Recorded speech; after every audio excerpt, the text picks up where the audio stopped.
Hello दोस्तों, मैं Lokesh Agarwal accounts by triple A में आप सबका स्वागत करता हूं। दोस्तों, सीबीएसई ने आज नई नोटिफिकेशन जारी करी है 25 जून 2020 को। अभी एक नोटिफिकेशन जारी करी है जो कल सुप्रीम कोर्ट ने ऑर्डर्स दिए थे। उसके गाइडलाइंस हैं कि किस तरीके से बच्चों को मार्क्स दिए जाएंगे और कैसे उनको पास किया जाएगा। आइए जानते हैं इस नोटिफिकेशन को। और दोस्तों, वीडियो के लास्ट तक जुड़े रहिएगा। मैं आपको पूरी स्कीम समझाने वाला हूँ कि मार्क्स देने के क्या अलग अलग कंडीशंस हैं और कैसे डिसीजन लिया जाएगा मार्क्स देने का। पूरी वीडियो को ध्यान से देखिए। इन 6 पॉइंट के बाद 7वें पॉइंट से शुरू होगा, लेकिन ये पॉइंट्स भी सुनने जरूरी हैं। आइए जरा पढ़ते हैं।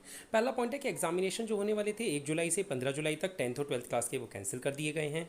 दूसरा है कि जो असेसमेंट है बच्चों की परफॉर्मेंस का, वो कैंसल्ड एग्जामिनेशंस का done based on the assessment scheme, जो ये 7वें पॉइंट पैरा 7 में बताने वाले हैं। पैरा 7 में आपको बताऊंगा अभी 2 मिनट बाद। थर्ड पॉइंट में लिखा है उन्होंने कि जो रिजल्ट है वो result based on the forced assessment scheme will be declared by 15 July so that the candidate can apply for the seek admission in higher education institute. यानी 15 जुलाई तक आपके रिजल्ट्स आ जाएंगे जो इन असेसमेंट के बेसिस पे होंगे। चौथा पॉइंट है, however for class 12 CBSE will conduct an optional examination in the subject whose examinations were scheduled be conducted from 1 July से 15 July as soon as conditions are conductive. कह रहे हैं जिन बच्चों के 1 से 15 जुलाई तक पेपर होने थे और उन बच्चों को ऑप्शन दिया जाएगा पेपर देने का। मैं आगे बताऊंगा ऑप्शन कब और कैसे मिलेगा। तो उसके बारे में लिखा है कि उनका जब सिचुएशन हो जाएगी तो उनके एग्जाम्स लिए जाएंगे, सब सेंट्रल गवर्नमेंट अलाउ करेगी। उसके बाद candidates whose result will be declared based on the assessment scheme will be allowed to appear in these optional exams. यानी ये जो असेसमेंट का रिजल्ट है ये तो आपका आ ही जाएगा, एक बार तो आपकी मार्कशीट बन जाएगी 15 जुलाई तक, है ना। उसके बाद आपके पास एक ऑप्शन होगा नए एग्जाम्स देने का, अगर आप चाहो तो इंप्रूव कर सकते हो। However the marks obtained by a candidate in these optional examination will be treated as final for those who have opted to take these examination. तो जिन्होंने एग्जामिनेशन में लिया चांस, तो जो उनके जो एग्जामिनेशन में मार्क्स आएंगे वही उनके फाइनल होंगे, चाहे वो ज़्यादा हो चाहे वो कम हो। For candidates in class 10th no further examination will be conducted as the result declared by the CBSE on the basis of assessment scheme will be treated as final. 10th वालों के तो एग्जाम लेंगे ही नहीं, एक बार भी नहीं, assessment वाला ही फाइनल होगा। For class 12th the result declared by the CBSE under serial number second जो मैं बोला उन्होंने, above will be considered as final unless the student for serial number 4 is opted. यानी अगर आप दोबारा एग्जाम देने का ऑप्शन चूज नहीं करते हो तो जो आपका असेसमेंट बेसिस पे मार्क्स हैं वहीं आपके फाइनल मार्क्स माने जाएंगे। तो यहां तक से 3 चीजें निकल के आई। क्या कि पहली बात तो एग्जाम एक बार बिल्कुल कैंसिल हो गए हैं। 15 जुलाई को सबका, 15 जुलाई तक सबका रिजल्ट आ जाएगा 10वीं 12वीं वालों का असेसमेंट के बेसिस पे। जो लोग 10th वाले जो हैं उनका तो वही रिजल्ट फाइनल है।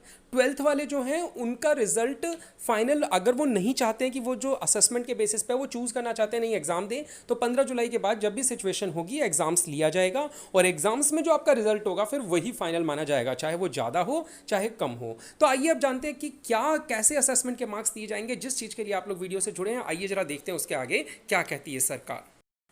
दोस्तों, लेकिन अगर आपने अभी तक वीडियो को लाइक नहीं किया है, चैनल को सब्सक्राइब नहीं किया है, तो प्लीज़ अभी कर दीजिए। आप बाद में भूल जाते हैं, वीडियोस को देख के चले जाते हैं। प्लीज़ सपोर्ट कीजिए चैनल को, क्योंकि हम आपके लिए ऐसी इन्फॉर्मेशन लगातार लाते रहते हैं। प्लीज़ चलिए आइए सुनते हैं कि क्या रहेगी असेसमेंट की स्कीम, जो बहुत इंपॉर्टेंट है। इसको समझना भी ठीक से, मैं आपको क्लियरली एक एक पॉइंट समझाऊंगा कि कैसे असेसमेंट है। थोड़ा सा कॉम्प्लिकेटेड है, मैं आपको क्लियर करके बताऊंगा, सुनिए जरा।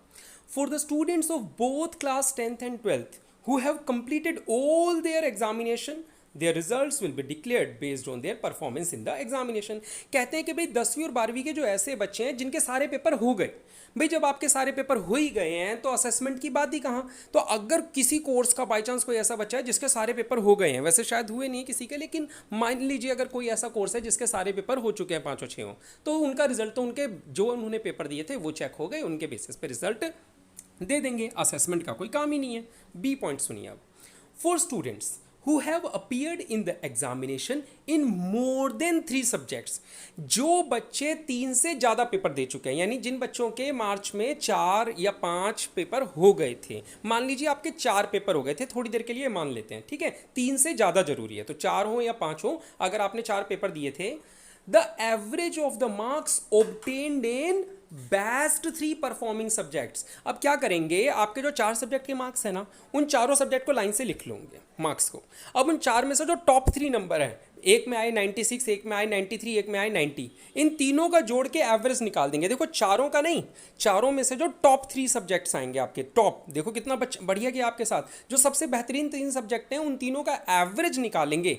वो एवरेज जो निकल के आया, मान लो एवरेज आ गया 92, ठीक है, या मान लो एक में था 95, दूसरे में 94, तीसरे में 93, तीन सब्जेक्ट्स में ऐसे आए, तो तीनों का एवरेज क्या हो गया, 94 हो गया। तो ये जो 94 है ना, ये आपको बचे हुए सब्जेक्ट्स में दे देंगे। जो आपके बचे हुए सब्जेक्ट्स हैं उनमें कितने कितने मार्क्स आ जाएंगे आपके, उनमें बिना पेपर दिए आपको 94 मिल जाएंगे, क्योंकि जो टॉप 3 थे उनका एवरेज 94 था, तो बचे हुए में भी जो मार्क्स मिलेंगे वो 94 मिल जाएंगे।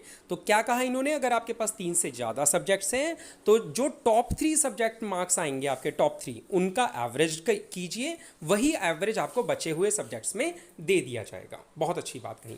सी पॉइंट में उन्होंने बोला for students who have appeared in the examination only 3 subject. अब बात करिए, पहले 3 से ज्यादा, अब कह रहे 3, जिनके एग्जैक्ट 3 हुए, 2 नहीं, जिनके एग्जैक्ट 3 पेपर हो गए। 5 पेपर होते हैं जनरली, कईयों के 6 भी होते हैं। अगर किसी के 3 पेपर हो चुके हैं तो कह रहे हैं उन 3 पेपरों का the average marks obtained in the best 2, कह रहे हैं अब जिनका 3 हुआ है उनका 3 का एवरेज नहीं लेंगे, उनके जो 2 पेपर का बेस्ट एवरेज होगा ना उसका टोटल करेंगे। मान लो आपके एक में थे 95, एक में थे 93, एक में 93 और तीसरे में 90, तो आप क्या करोगे, सबसे टॉप 2 चुनो, 95 और 93, 95 और 93 का एवरेज कर दो, 94 आया। तो यानी टॉप 2 जो सब्जेक्ट्स होंगे, 3 में से जो सबसे बेहतरीन 2 मार्क्स हैं उनका एवरेज कर दो, वो 94 आया, तो वो आपके सारे बचे हुए पेपरों में लगा देंगे।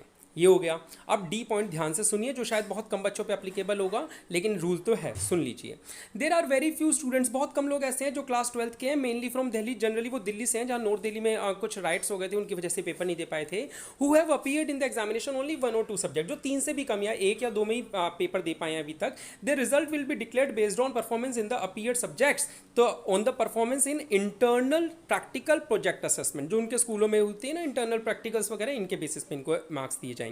These student will also be allowed, इनको भी ऑप्शन दिया जाएगा पेपर देने का, conducted by CBSE to improve their performance if they desire, अगर वो चाहे तो। जरूरी नहीं है ये पेपर देने का ऑप्शन, ये सबके लिए ऑप्शन है, यानी आप चाहो तो चूज कर सकते हो। सारे बेटा ऊपर वाले भी चूज कर सकते हैं, 12th क्लास का हर बच्चा चूज कर सकता है कि उसको जो मार्क्स मिले हैं, अगर आप उससे संतुष्ट नहीं हो तो आप पेपर दे सकते हो। लेकिन देख लीजिएगा, अगर आप पेपर देने की वजह से किसी दूसरे एग्जाम के लिए लेट हो जाते हैं तो फिर वो आपके ऊपर रिस्क है। मान लो आपको किसी हायर एजुकेशन के लिए अप्लाई करना है, तो आपको अपनी पुरानी मार्कशीट से अप्लाई करना पड़ेगा ना। अगर आप उस नए ऑप्शन में रिजल्ट के लिए भर दोगे तो आप वेट करना पड़ेगा आपको, कब एग्जाम होंगे, कब उसका रिजल्ट आएगा, क्योंकि अभी एक बार तो 15 जुलाई तक रिजल्ट आ जाएगा आपका। ठीक है, तो दोस्तों ये रही आपको इन्फॉर्मेशन। अगर आपको कोई भी डाउट है तो कमेंट सेक्शन में जरूर बताएं, मैं आपको पूरी क्लैरिटी देने की कोशिश करूंगा। प्लीज़ चैनल को सब्सक्राइब जरूर कीजिए, बेल आइकन को क्लिक कीजिए, आपको नोटिफिकेशंस मिलती रहेंगी। धन्यवाद, थैंक यू, शुक्रिया।